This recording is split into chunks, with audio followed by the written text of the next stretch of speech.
Well, hello again, and welcome to Fraser 365. My name is Chris Montgomery, the senior pastor of Fraser Church in Montgomery, Alabama.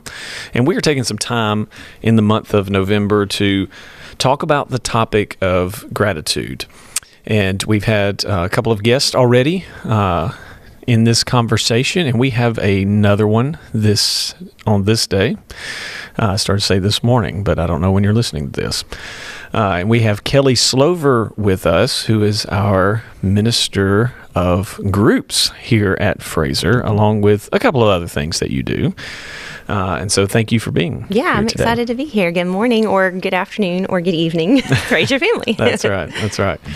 Wonderful. Before we jump into the topic of gratitude, talk a little bit about groups ministry in particular and the importance of that in people's lives. Absolutely. I do believe that especially in today's culture, in the digital age, we are kind of struggling with a pandemic or an epidemic of isolation. And people are no longer connected to their communities in ways that they used to be. And I think the importance of groups is to form those connections, not just with people, but with believers. It's so important. We're not meant to do our faith in isolation. We're not meant to be lone wolves. We are meant to be part of a body, and each part is so important. We need each other. So I believe that it's super important for believers to not only be connected in worship and in the teaching of word, but also to believers who are there to care for them, to celebrate with them, to bear burdens, to pray, to seek God's wisdom together, all of that. I'm just such a proponent of that, and it's something I wish every believer had. Absolutely. If someone was looking to get involved in a group of some kind, what different kinds of groups are there? Yeah, so technically we have 4 different types of groups at Fraser. The one you're probably most familiar with are Sunday school classes. We also call them Sunday adult Bible study groups. And so those are always going to be centered around the Word. Many of them are Fraser 365 studies. The second type we have are small groups. Sometimes you'll hear these called like community groups. And those are going to be, they tend to be smaller, about 12. They don't always meet on Sunday mornings, although a couple do. Some of them meet in restaurants, in homes, at the church. It doesn't, wherever you want to meet. But those can be more topic driven. So sometimes we have small groups that focus on marriage, on parenting, on certain struggles people are going through, like infertility. And those tend to be more like discussion based, where you're just sort of like sharing life, doing things outside of Sunday school hours.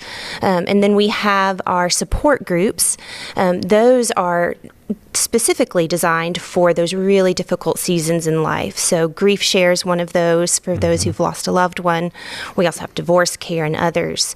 And then finally, we have just sort of a unique type of groups that have like certain interests. We call them interest groups, and that's like English as a second language. It's just a way you can serve the community, bringing lessons in how to speak English to people, but also the love of Jesus. We have things like American Heritage Girls, Trail Life for boys. It's kind of a Christian Boy Scout, Girl Scout type thing, and others. So those are our 4 main types. Wow. So there's a place for everyone. Yes, absolutely. A place for everyone. Absolutely. I know that throughout our Methodist history, the role of groups has been very important in helping people not only, find community, but also really form their faith. Absolutely. Very important. So if you are out there listening to this and you're not in a group, please consider joining one, and we would love to help connect you to one. If someone wanted to connect to a group, how would they do that? So the best thing to do is email groups@fraser.church. That comes right to me. I'll just kind of get to know you a little bit better, ask you some questions about your stage of life and what you're looking for. And then I'll make some suggestions, usually 2 to 3 different classes or groups for you to visit. We do recommend that you visit more than one, but also that I recommend you visit the same one a couple of times to get a real feel for the teaching and the community. And then you just decide and pray through which one feels like home. That's good. Good advice. Good advice. So if you're out there looking for a place to plug in, looking for community, please let us know.